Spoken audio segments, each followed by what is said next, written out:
जिस वक्त देश में सांप्रदायिक आधार पर विभाजन होता दिख रहा हो और कभी हिजाब के मुद्दे पर, कभी हलाल प्रोडक्ट के नाम पर, कभी सड़क पर नमाज के लिए, कभी मंदिर और मस्जिद के नाम पर भड़काने वाली कार्रवाई चल रही हो, तब धर्मगुरुओं का एक मंच पर आकर अमन और शांति की अपील करना काफी मायने रखता है। खासकर देश के राष्ट्रीय सुरक्षा सलाहकार अजित डोभाल भी ये कहें कि कट्टरता के खिलाफ बोलने वालों को खुलकर सामने आना होगा। और जब अजमेर शरीफ दरगाह के सज्जादा नशीं ये कहे कि सिर्फ निंदा करके कुछ नहीं होगा, तब एक नई पहल की उम्मीदें बंधती हैं। चर्चा आज इसी बात पर। यह है आवाज द वॉइस और आप देखना शुरू कर चुके हैं द मंजीत ठाकुर शो। पिछले कुछ वक्त से देश के हालात देखकर चिंता होने लगी थी। विवादित बयानों और हिंसक गतिविधियों से लगने लगा कि सांप्रदायिकता का जिन्न बोतल से बाहर आ गया है। लेकिन इस जिन्न को वापस बोतल में बंद करने का काम भी हम भारतीयों को ही करना होगा। 30 जुलाई को इस बारे में सब एक अंतरधार्मिक सम्मेलन में जमा हुए। ये सम्मेलन नई दिल्ली में हुआ, तो इस नई पहल की उम्मीदें बढ़ गई। इस सम्मेलन में देश के राष्ट्रीय सुरक्षा सलाहकार अजित डोभाल भी मौजूद थे और उन्होंने स्पष्ट तौर पर कहा कि कट्टरता के खिलाफ मूक दर्शक बनकर बैठने से काम नहीं चलेगा। देश में कुछ कट्टरपंथी तत्वों के लोगों को धर्म और आस्था के नाम पर बांटने से सभी लोगों पर असर पड़ता है और इसका मुकाबला किया जाना चाहिए। उन्होंने कहा कि कुछ तत्व ऐसा माहौल बनाने की कोशिश कर रहे हैं जो भारत की प्रगति में बाधा डाल रहा है। वे धर्म और विचारधारा के नाम पर कटुता और संघर्ष पैदा कर रहे हैं। ये पूरे देश को प्रभावित कर रहा है और देश के बाहर भी फैल रहा है। मैंने अभी हमारे शहजादा नसीं जनाब नसीरुद्दीन चिश्ती साहब को सुना। उन्होंने एक बहुत ही चंद शब्दों में इसकी अहमियत, इसकी ज़रूरत और इसकी सामयिकता का वर्णन किया है। दुनिया के अंदर में एक अजीब सा माहौल, कन्फ्लिक्ट का माहौल पैदा हो रहा है।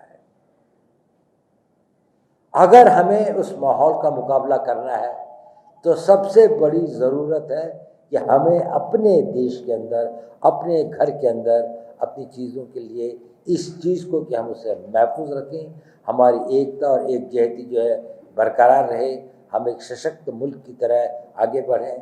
पिछले चंद सालों में जिस तरह से और जिस रफ्तार से देश तरक्की कर रहा है और इस रफ्तार से जो तरक्की है, इसका जो लाभ होगा वो हर मज़हब का, हर धर्म का, हर हिंदुस्तानी को उससे लाभ होगा, उससे फ़ायदा होगा।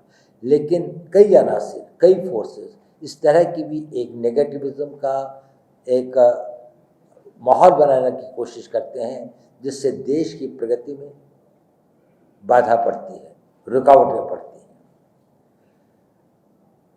चंद लोग जो धर्म के नाम पर या किसी और विचारधारा के नाम पर हिंसा का, दो लोगों के अंदर वैमनस्य पैदा करने का, लोगों के अंदर में कॉन्फ्लिक्ट क्रिएट करने का प्रयत्न करते हैं, उसका प्रभाव पूरे देश पर होता है। देश के अंदर भी होता है और देश के बाहर भी होता है।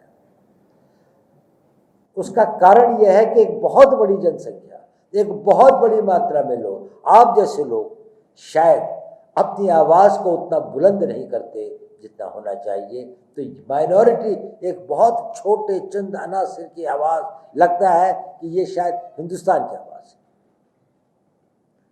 और अगर हमें इसका मुकाबला करना है तो जैसे कि शहजादा नसीं साहब ने बिल्कुल दुरुस्त फरमाया कि हम लोगों को एक मूक स्पेक्टेटर की तरह, एक चुपचाप सहने वाले स्पेक्टेटर की तरह न होकर ज़मीन पर काम करना पड़ेगा, अपनी आवाज़ को बुलंद करना पड़ेगा, अपने आप को संगठित करना पड़ेगा और अपने अंदर अगर कुछ गलतफहमियां हैं तो उनको दूर करना पड़ेगा।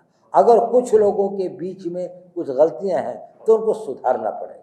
हमें अपने पैगाम को घर घर ले जाना पड़ेगा, हर बच्चे को, हर बुज़ुर्ग को, हर ख़वातीन को, जो समाज के हर तबके को ये महसूस कराना पड़ेगा कि वो दिल से इस चीज़ को महसूस करे कि हमारा एक मुल्क है, एक मुल्क जिस पे हमें फ़ख्र है, जहाँ पर हर धर्म स्वतंत्रता से अपनी धार्मिक को वो कर सकता है, जहाँ पर विभिन्न धर्म सैकड़ों वर्षों से यहाँ पर उन्होंने वो किया और इस देश की तरक्की और इस देश को आगे बढ़ाने में उन सब का एक बहुत बड़ा किरदार है। देखिए, मेरे एक अजीज़ दोस्त हैं, उन्होंने मुझे ये वाक़या बताया था कुछ वक्त पहले कि हिंदुस्तान के पॉलिटिकल साइंस में जहाद वर्ड कब शुरू हुआ, कब इस पॉलिटिकल साइंस के अंदर में मुस्लिम्स ने ये वर्ड कब यूज़ किया। तो ऐसा था कि 1915 के लगभग अफ़गानिस्तान के अंदर में हिंदुस्तान के कुछ उलेमाओं ने, 6 उलेमाओं ने जाकर एक प्रोविजनल सरकार बनाई एक्साइल में और उसकी पूरी गवर्नमेंट बनी। उसका एक प्राइम मिनिस्टर था, होम मिनिस्टर था, डिफेंस मिनिस्टर था और वो सारे उलेमाओं ने मिलकर उसके जो प्रेसिडेंट था वो राजा महेंद्र पाल सिंह को बनाया। यानी जहाद तो था, जहाद था बुराई के खिलाफ, अन्याय के खिलाफ, विदेशी उसके खिलाफ, लेकिन जहाद का मतलब ये नहीं था कि ये किसी धर्म के खिलाफ था। सब धर्म के सभी लोग उन्होंने इस हमारे देश के लिए कुर्बानियाँ दी हैं, जिसके बढ़ाने में वो किया है। तो इस प्रकार का एक तहजीब के हम वारिस हैं। हमें फ़ख्र है अपने उन बुज़ुर्गों पर जिन्होंने कि हमें एक इस प्रकार की सोच, एक इस प्रकार की हिस्ट्री, एक इस प्रकार का वो दिया है जिसको कुछ लोग गलतफ़हमियाँ पैदा करने की कोशिश करते हैं। अब इस माहौल को सही करने की ज़िम्मेदारी तो हम सब की है, लेकिन हम जब भी किसी काम को करते हैं तो इसके लिए 2 चीज़ों की ज़रूरत होती है। एक तो हमारी नीयत और इरादे की ज़रूरत होती है और एक हमारी काबिलियत की ज़रूरत होती है। आपके पास में वो कैपेसिटी भी होनी चाहिए और वो इंटेंशन भी होना चाहिए। शायद इंटेंशन तो करोड़ों लोगों का है जो आपके मुरीद हैं, आपके फॉलोअर्स हैं, लेकिन कैपेबिलिटी सबकी नहीं है। आप सबसे अधिक सक्षम लोग हैं, आप सबसे अधिक आप लोगों में वो कुव्वत है।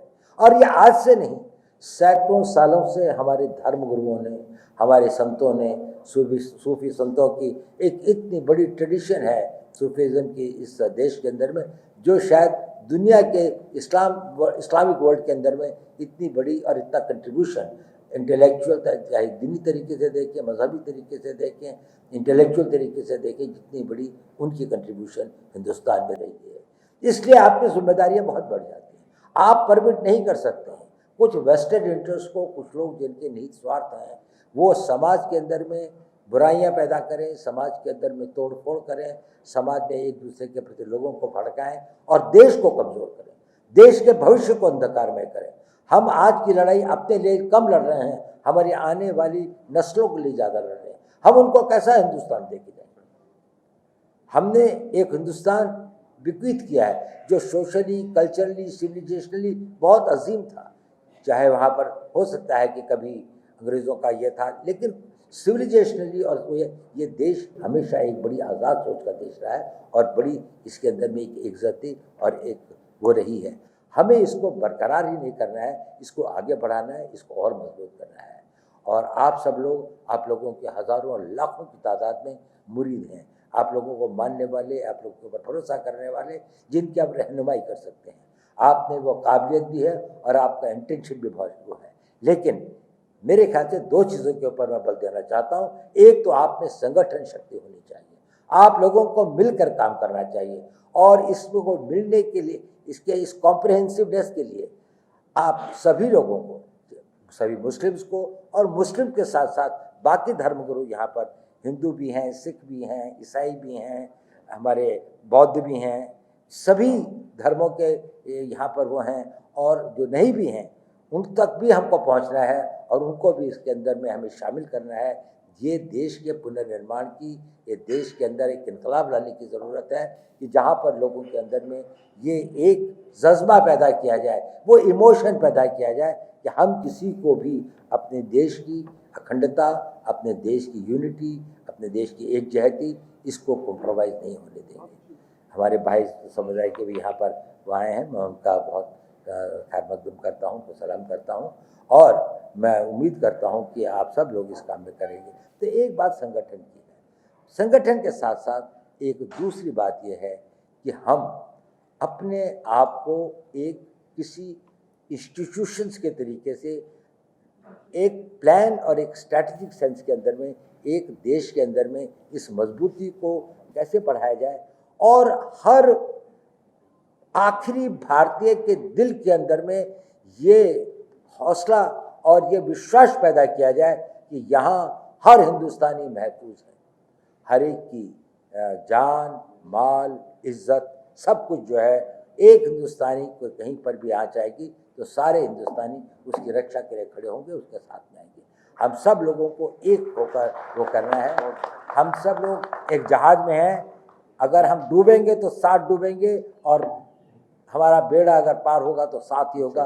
We will sail together, we will sink together. ऐसा नहीं होता है कि अगर देश को नुकसान होगा तो इससे किसी की भलाई होगी।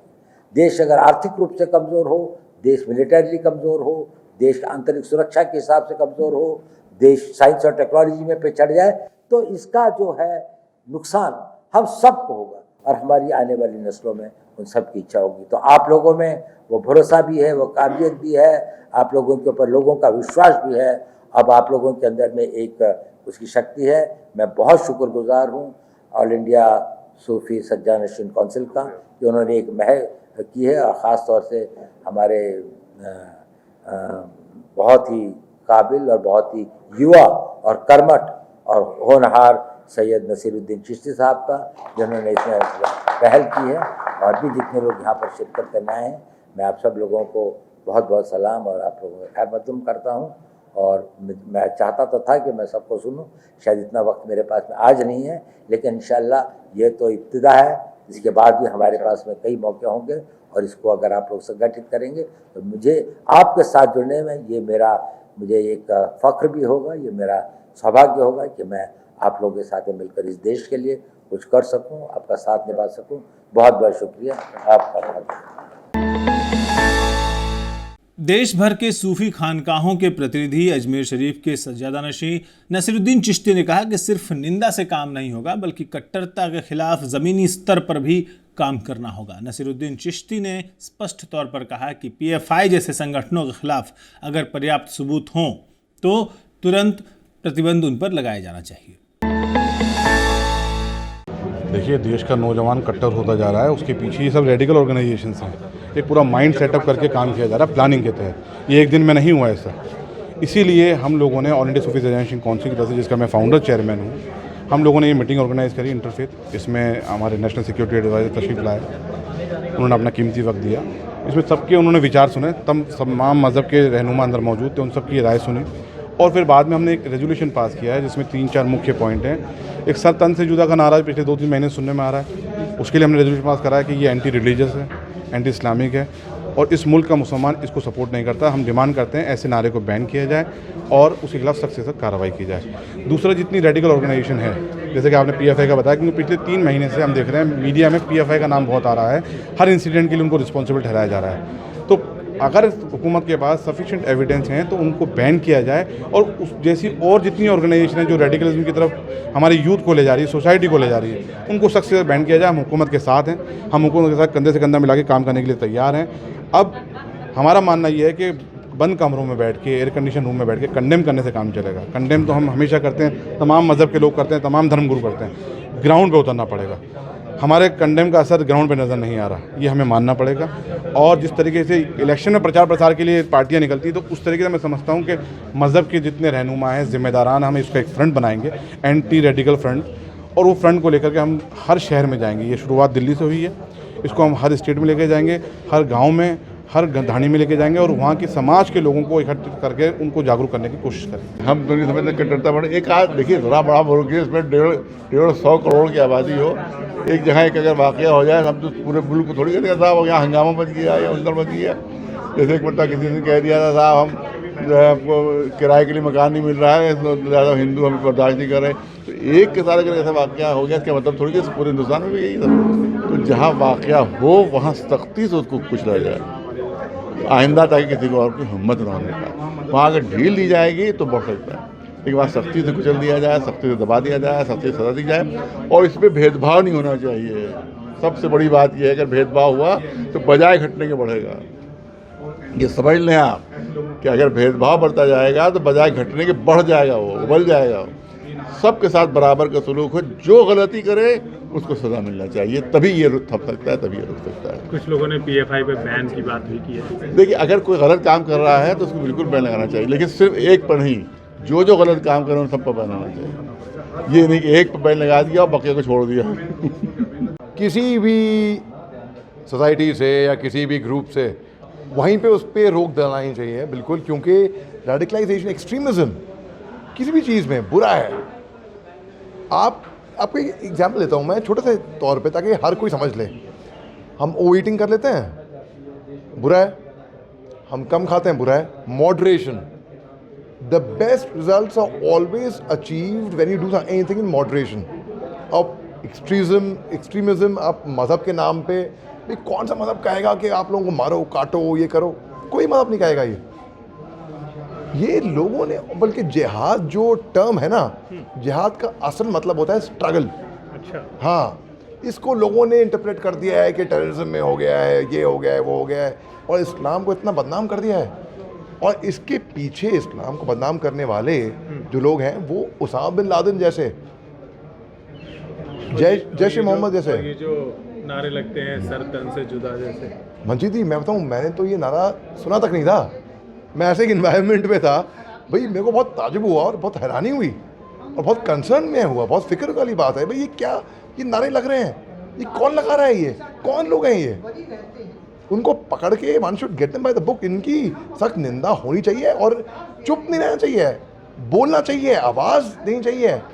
आप लोग ख्वातीन आवाज़ में मतलब बहुत ही अच्छा काम करते हैं, आप लोग कम से कम आवाज़ लोगों की सामने लेके आते हैं। तो ये जो नारे जो आपने बात करी, ये तो बहुत ही ख़राब बात है और इसकी सख्त निंदा होनी चाहिए और चुप बिल्कुल नहीं बैठना चाहिए। जो पागल कुत्ते होते हैं ना, उनको चुप करना पड़ता है। अगर पागल कुत्तों को चुप नहीं करेंगे ना आप, तो आखिर काटेंगे ना आपको ही काटेंगे फिर। तो आप बोले नहीं क्या फ़ायदा है उलझने, नहीं फ़ायदा है। आवाज़ बुलंद तेज़ करनी होगी, पागल कुत्तों को रोकना पड़ेगा, भैया हमें काट देना। आज के सर्वधर्म सम्मेलन तो मेरे लिए तो कोई सर्वधर्म सम्मेलन कोई नया नहीं है। मैं 100 से अधिक सर्वधर्म सम्मेलन में जा चुका हूँ और ये आज के सूफी परंपरा के अनुसार पहली बार आयोजन किया, तो बहुत अच्छा है और विश्व के लिए एक संदेश भी है और भारत के लिए एक अपने आप को एक सर्वधर्म सम्मेलन इंटरफेस। ये हमेशा प्रभु दलाई लामा जी लोगों को अनुरोध करते रहते थे कि रिलीजियस हार्मनी, तो इसलिए जब मिलेंगे नहीं, जब सामूहिक नहीं होंगे तो एक दूसरे के विचार नहीं जानेंगे। विचार जानने के लिए लोगों को मिलना चाहिए, विचार को आदान प्रदान करना चाहिए। केवल राजनीति के विचार नहीं, केवल पर्यावरण तक नहीं, केवल इकोनॉमिक तक नहीं, ये आध्यात्मिक का बहुत महत्वपूर्ण है और ये आज के एक तरफ से आध्यात्मिक का एक मिलन है। युवकों को किस लिए शिक्षा संस्थान खुला है? शिक्षा संस्थान तो जब से आपका 6 वर्ष का आयु से पहुंचेंगे तो आपका अच्छे शिक्षा संस्थान में आप अपने आप में जाते हैं, तो शिक्षा संस्थान में जो अध्ययन आपको प्राप्त होता है, तो शिक्षा संस्थान के माध्यम से आपको अध्ययन करना चाहिए और आध्यात्मिक और आधुनिक दोनों करना चाहिए। और बाकी मतलब कि अपना आध्यात्मिक जो है वो अपनी धर्म से जुड़े हैं, तो ये सब अपने गुरु से सीख कर अब हर चीज़ को जोड़ना चाहिए। देखिए, मैं तो ये कहता हूँ इसकी ज़रूरत नहीं है। हम ये मीटिंग कर लेते हैं जिसका कोई फ़ायदा नहीं है। हमको जो आज तक जो है 70 साल में जो भी ऐसी चीज़ें होती रही हैं, मुसलमानों ने मिल के विरोध नहीं किया, इनके जो आपके मौलवी हैं इन्होंने मिल के नहीं किया। अब जो लोग जाग रहे हैं, क्योंकि उसका रीज़न क्या है कि अब हिंदू भी जाग गया है। और मैं सब लोगों से अपील करता हूँ, मुसलमानों से स्पेशली, कि आप आगे बढ़कर उन लोगों को कंडेम करें जो ऐसी बातें करते हैं। क्यों कि अभी क्या है, इनको जैसे अभी क्या उसका नाम जिसने नूपुर को किया, क्या खमानी क्या नाम था उसका, रेवानी ने इतना उनको प्रो कर दिया कि उसको बोलना पड़ा। ऐसे इन मुसलमानों ने और इन लोगों ने जो है गलत है, जो जिहादी है, उनको ऐसा वो कर दिया है कि हिंदू भी जो है अब ऐसे ही करने पड़ा। अभी हिंदू 2% 5% ये जागे तब ये हंगामा है। अगर ये इसी हालात रहे और ज़्यादा जागे तो देश के लिए खतरा है। तो देश के लिए पीस, प्यार, प्रोस्पेरिटी, मैं ग्लोबल संत समाज कल्याण फाउंडेशन का चेयरमैन हूँ, फाउंडर चेयरमैन, और हमारा मकसद ही पीस, प्यार and prosperity, Holi, healthy and happiness है। हम जितने जो है, जब तक मुसलमानों को ही नहीं, क्यों हम बोलेंगे तो कहेंगे गलत है, मुसलमानों को आगे आके इनके विरोध करना चाहिए, तभी देश बच सकेगा। और मुझे लग रहा है अब थोड़ा जाग पड़े, कुछ ना कुछ बोलना शुरू हो गया। मेरी दृष्टि में पर्यावरण प्रदूषण से भी वैचारिक प्रदूषण अधिक खतरनाक है। पहले के समय में किसी शहर में एक आधा सिनेमा हॉल होता था, अब हर बेडरूम सिनेमा हॉल का रूप धारण कर चुका है। ऐसे माहौल के अंदर और ख़ासकर इंटरनेट मीडिया के माध्यम से जो नफ़रत का, जो घृणा का, जो हिंसा का, जो बांटने वाला जो कचरा भेजा जाता है, उसके प्रति आगाह करने की बहुत ज़रूरत है। हालांकि मेरा ये मानना है कि 135 करोड़ का देश के अंदर बहुसंख्यक अधिक लोग जो हैं वो शांति, अमन, चैन और भाईचारे को पसंद करते हैं, पर कुछ ऐसे सिरफिरे लोग होते हैं, लेकिन उनको कामयाब नहीं होने देना है। बहुलतावादी संस्कृति हमारे देश की खूबी है, अनेकता में एकता इस देश की मौलिक विशेषता है, सर्वधर्म सद्भाव उसका मूल मंत्र है, और उस संस्कृति के संरक्षण और संवर्धन का हम सबका दायित्व है। Thank you. बहरहाल उसी रोज यानी 30 जुलाई को विवादास्पद मुस्लिम संगठन पॉपुलर फ्रंट ऑफ इंडिया यानी PFI जब दिल्ली के झंडेवालान इलाके में राष्ट्रीय स्वयंसेवक संघ के कार्यालय से मात्र 100 मीटर के फासले पर एक सम्मेलन आयोजित करने की तैयारी में था, और उसी समय राजधानी के कॉन्स्टिट्यूशन क्लब ऑफ इंडिया में राष्ट्रीय सुरक्षा सलाहकार अजित डोभाल की मौजूदगी में ऑल इंडिया सूफी सज्जादानशीं काउंसिल की ओर से उस पर प्रतिबंध लगाने की मांग को लेकर के एक प्रस्ताव पारित किया। काउंसिल के चेयरमैन हजरत सैयद नसरुद्दीन चिश्ती और हैदराबाद के इस्लामिक स्कॉलर गुलाम समदानी कादरी की इस बारे में दलील थी कि सर तन से जुदा जैसे नारे मुल्क और मजहब दोनों के खिलाफ हैं।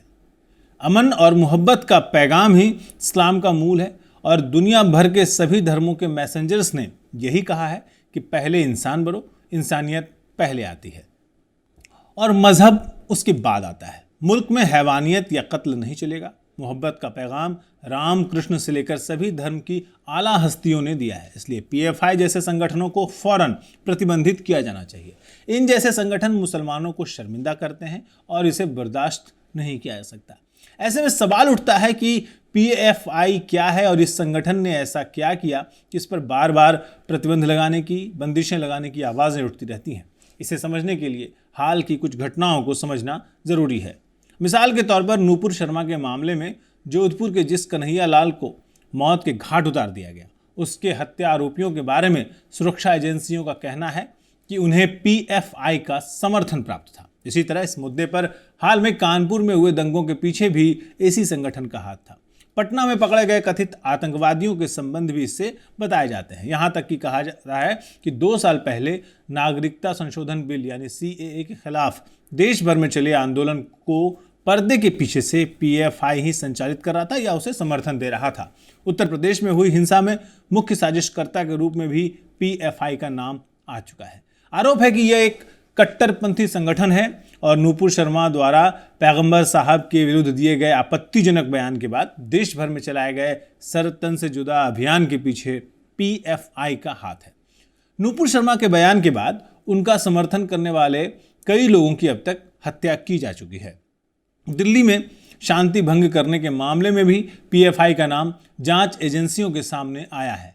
आरोप है कि दिल्ली के मुस्लिम बहुल इलाकों में दंगा कराने की साजिश PFI ने ही रची थी। जहांगीरपुरी में हुई हिंसा से पहले यूपी के हाथरस कांड में भी इसका नाम आ चुका है। कहा जाता है कि PFI ऐसे मौक़ों पर मोटी रकम खर्च करके माहौल ख़राब करती है। कई बार इसके मंसूबे खुफिया एजेंसियों की जानकारी में आ चुके हैं।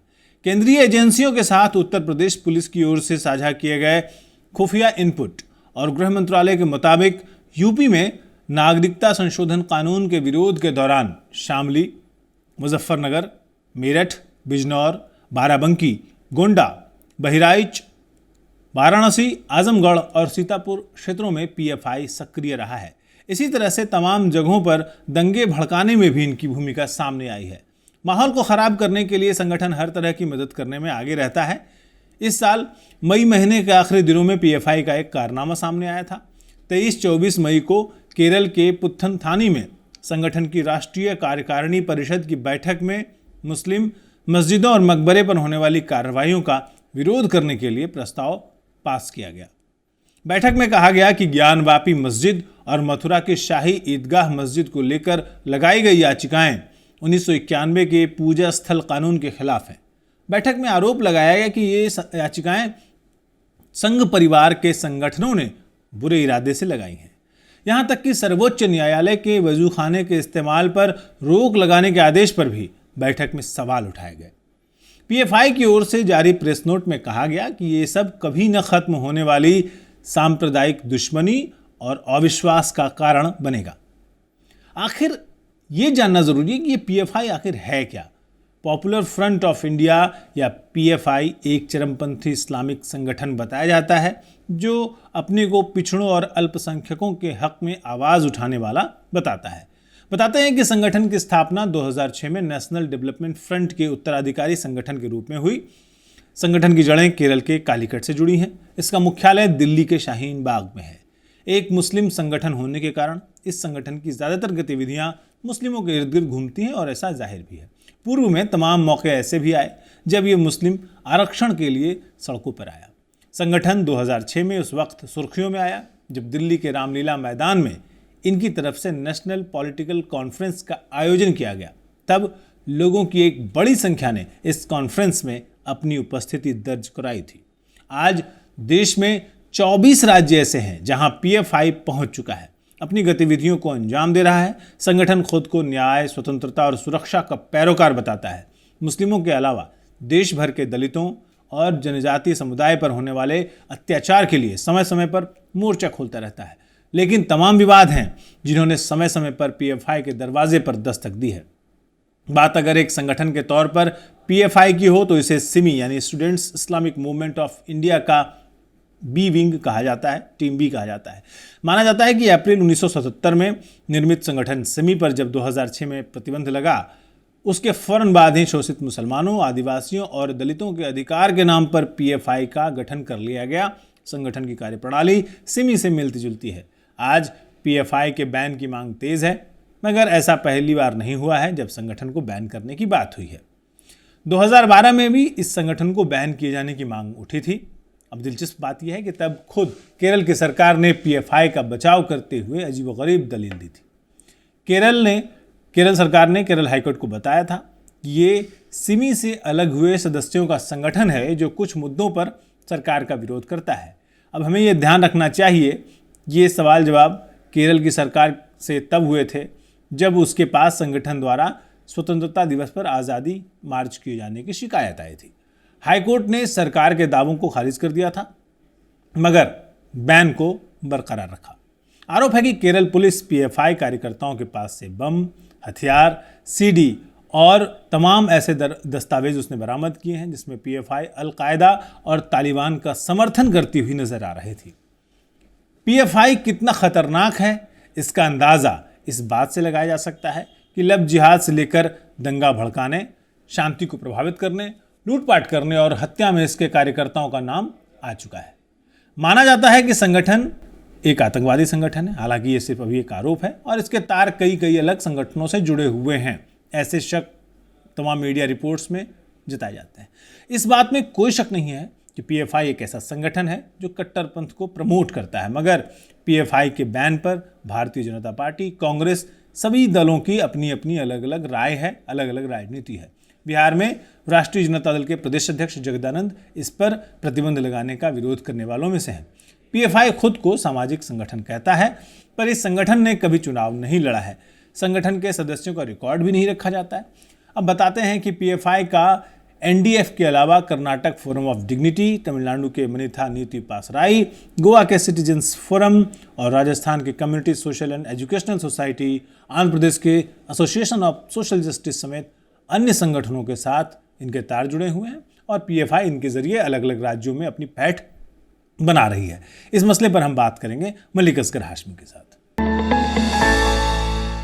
कट्टरता के खिलाफ देश के हर आदमी को अपनी आवाज़ तेज करनी होगी। ये अपील न सिर्फ सूफियों ने किया है, बल्कि ये अपील एनएसए की तरफ से भी आया है।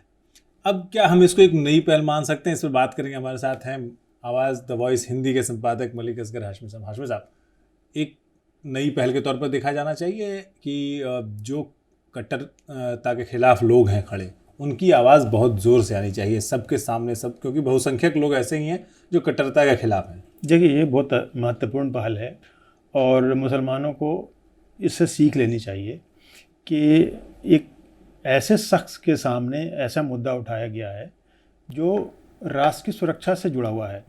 तो जाहिर सी बात है कि जो कट्टरवाद है वो देश के लिए, समाज के लिए, सबके लिए ठीक नहीं है। और एक ख़ास संगठन की तरफ इंगित भी किया गया है, यानी कि वो उस संगठन पे ये आरोप है कि वो कट्टरवाद फैला रहा है। तो मुसलमानों को सतर्क हो जाना चाहिए। बड़ी अफसोस की बात यह है कि जब वो प्रतिक्रिया, चूँकि मैं पत्रकार हूँ, मैं जानना चाहता हूँ कि इस मुद्दे पे मुसलमान क्या सोचते हैं, तो मुझे बहुत मतलब जवाब ना के बराबर ही मिला। पॉजिटिव रिस्पॉन्स नहीं, पॉजिटिव का रिस्पॉन्स ही नहीं मिला मुझे। अच्छा। तो मुझे लगा कि ये सही नहीं है। अगर हमसे और आप में अगर कोई वैचारिक मतभेद है तो हाँ और ना में जवाब होना चाहिए, मतलब चर्चा होनी चाहिए कि साहब उस सूफ़ी कॉन्फ्रेंस में, मेरे ख्याल से सूफ़ी कॉन्फ्रेंस की बात कर रहे हैं, तो उसमें जो है कोई मुद्दा अगर उठा है, अगर आपको पसंद नहीं है तो आप अपनी बात रखोगे, तभी जो मुद्दा रख रहा है वो उसमें सुधार कर सकता है। जब आप अपनी बात ही नहीं रखोगे, जब अपने मुद्दे ही वहाँ पे नहीं रखोगे, तो उसमें और सुधार की कैसी गुंजाइश होगी। आवाज़ कट्टरता के खिलाफ है, किसी आम आदमी के खिलाफ नहीं है। जाहिर सी बात है कि कट्टरता से सबको नुकसान है, देश को नुकसान है, हमें भी नुकसान है। अगर अव्यवस्था होगी तो फ़ायदा किसका होगा? किसी का नहीं हो सकता। तो उसमें मेरे ख्याल से इस पहल को हाथों हाथ लेना चाहिए। और जो लोग मुंह में दही जमा के बैठे हैं या उनको लगता है कि हमें इसमें पढ़ना नहीं चाहिए, मेरे ख्याल से उनको आगे आना चाहिए। ये मुसलमानों की सबसे बड़ी कमी ये है कि वो मुद्दा कोई सा भी हो, यानी कि निखत ज़रीन को अगर गोल्ड मेडल वर्ल्ड में बॉक्सिंग में मिल जाए तो उसको आप सम्मानित नहीं कर सकते।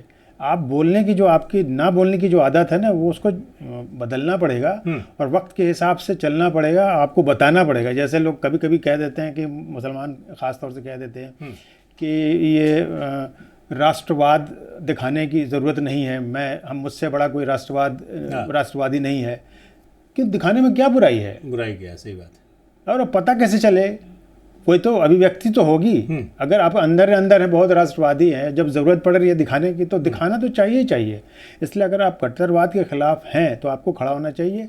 ये गंभीर पहल है और इसमें सबको आगे बढ़ना चाहिए। एक स्वामी जी भी वहाँ पहुँचे हुए थे, स्वामी चंद्रदेव। मैंने उनसे सवाल पूछा कि क्या ये कट्टरता के खिलाफ मुहिम है, कितना सपोर्ट आप करना चाहते हैं? उन्होंने कहा सपोर्ट इसलिए पूरा है क्योंकि अभी तो हिंदुओं में कुछ प्रतिशत आबादी जो है प्रतिक्रिया दे रही है कट्टरता के खिलाफ। अगर अधिक लोग हुए तो ये देश ज़्यादा मुश्किल में पड़ेगा। क्या कहते हैं? नहीं, बिल्कुल। रघुराम राजन का भी बयान आया है अभी कि मुसलमानों को लेकर के हमें इन सब मुद्दों पे सोचना पड़ेगा। जैसे आप जो करते हैं, एक्शन रिएक्शन हमेशा होता रहता है। जब नुपुर शर्मा का मामला आया तो नुपुर शर्मा के खिलाफ लोग हो गए, लेकिन जिसने शुरुआत की, अगर आप ईमानदार हैं अब इस मुद्दे पे कि मतलब मैं तो ऐसा मानता हूँ कि ना मैं हिंदू के खिलाफ, देवी देवता के खिलाफ बोलूँगा, ना मेरे कोई बोले। तो जाहिर सी बात है ऐसे ही सबके विचार होने चाहिए। तो सबसे पहले जब जो लोग मांग कर रहे हैं कि नुपुर शर्मा के खिलाफ मुकदमा होना चाहिए, तो वो लोग क्यों नहीं मांग करते? तो जिसने ये मुद्दा उठाया था, जिसके बाद नुपुर शर्मा का रिएक्शन आया था, तो मेरे ख्याल से आपको इस बात का ध्यान रखना चाहिए कि आप जो कर रहे हैं उसका सामने वाला किस तरह से प्रतिक्रिया दे रहा है। अभी तो बात सोशल मीडिया तक है या कुछ 2-4 घटनाओं को लेकर के। अगर इस तरह से बड़े पैमाने पर हो जाएगा तो आपका भी नुकसान होगा। ऐसा नहीं है कि आपको नुकसान नहीं होगा, आपका होगा, आपके समाज का होगा, आप बाहर नहीं जा पाएंगे, बहुत तरह की बातें हो जाएंगी। तो इसलिए कट्टरवाद सबके खिलाफ है और आप जो कर रहे हैं उससे दूसरे को मौका मिल रहा है, दूसरे को भी मौका, तरक्की बाधित होगी। पीएफआई पर बंदिश को लेकर के बहुत बातें हुई, प्रस्ताव भी पारित किया गया। तो पीएफआई की जो भूमिका है, क्या आपको लगता है कि संदिग्ध है, उसको शक किया जाना चाहिए, प्रतिबंध लगाया जाना चाहिए जैसी मांग की गई? देखिए, ये मुद्दा वैसे शख्स के सामने उठा जो इस देश की सुरक्षा का हामी है, उसके नज़र में अंदरी और बाहरी जो है सो जितनी सुरक्षा का मामला सब इसके साथ है। अगर ये मुद्दा गलत होता तो जाहिर सी बात है, हालांकि उन्होंने इस पे पीएफआई पे कुछ नहीं कहा, लेकिन बढ़ते कट्टरवाद और जो इस संगठन इस तरह के हैं उस पर उन्होंने बात कही है। अब सूफ़ी जो कॉन्फ्रेंस है उनकी तरफ से, सूफ़ी काउंसिल की तरफ से ये मामला उठा था और प्रस्ताव भी पास हुआ। मेरा मानना यह है कि पॉपुलर फ्रंट ऑफ इंडिया अगर पीएफआई अगर वो किसी गैर कानूनी काम में संलिप्त है तो उसको भी जांच से बचना नहीं चाहिए, भागना नहीं चाहिए। अगर वो नहीं है तो जाहिर सी बात है कि वो स्पष्ट हो जाएगा। लेकिन अब तक की जो जांच में है उसमें कई तरह के आरोप लगे हैं, हालांकि ये अभी आरोप हैं, अभी किसी कोर्ट में कहीं पे वो भी सिद्ध नहीं हुआ है। जाहिर बात है जिस दिन सिद्ध होगा, जिस दिन सबूत होंगे, उस दिन उसको चलाने वाले सारे अंदर होंगे। तो अब देखिए, मैं लेके आया था यहाँ पे, पीएफआई ने जो है एक बयान भी जारी किया है यहाँ पे कल रात में। मैं जब इस कॉन्फ्रेंस के बाद मैं लगातार उसको वॉच कर रहा था कि देखते हैं उसकी क्या प्रतिक्रिया है। अब उसमें जो है, उस पर जो आरोप लगे हैं उस पर उसने कोई बात नहीं कही है। वो सारी बातें कि उसमें जो लोग थे वो फलाने थे, वो धमकाने थे, उस पर उंगली उठाने के, उससे तो आप बच नहीं सकते ना। आप पे जिस तरह के आरोप लग रहे हैं, पटना में जो लोग पकड़े गए अभी हाल में, उनके बारे में कहा जा रहा है कि उनके संबंध थे। अभी जो कन्हैया लाल की जो हत्या भी कहा जा रहा था कि उसको वित्त पोषण हो रहा था। इसी तरह से कहा जा रहा था कि जो सीएए है उसके जो आंदोलन चले उसमें उसके पैसे लग रहे थे। बहुत सारे ऐसे मामले हैं जिस पे उस पर आरोप हैं, बाज़ाब्ता आरोप हैं, और कई इनपुट भी हैं, कुछ सबूत भी मिले हैं, कुछ पैसे का लेन देन का भी है। लेकिन ये अभी चूँकि ठोस नहीं है तो उनको आगे आना चाहिए। अगर मेरे खिलाफ अगर कोई कहेगा कि आप चोर हैं तो जाहिर सी बात है, जहाँ से कहा जा रहा है मैं उसके सामने सबसे पहले अपने सबूत पेश करूंगा कि साहब बेगुनाही का सबूत पेश करूंगा कि साहब मेरे पे आरोप गलत है।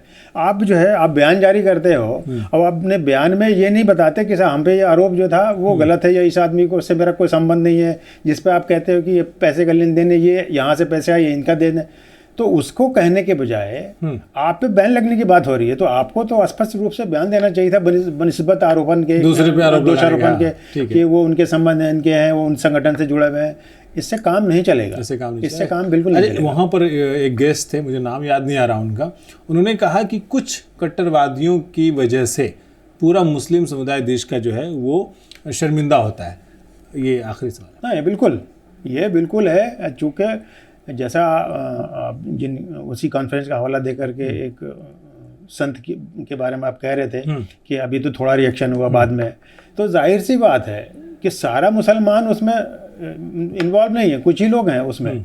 लेकिन अब जो तस्वीर बनी, जैसे 9/11 के बाद जो तस्वीर बनी अमेरिका में जाने में, जो अभी भी शाहरुख खान जैसे लोगों को भी कपड़े उतार लिए जाते हैं, तो अब जो लोग मिलकर के, कुछ लोग मिलकर के जो मुसलमानों के खिलाफ जो माहौल बना रहे हैं, वो जाहिर सी बात है कि हमारा यहाँ भी जीना मुश्किल हो जाएगा।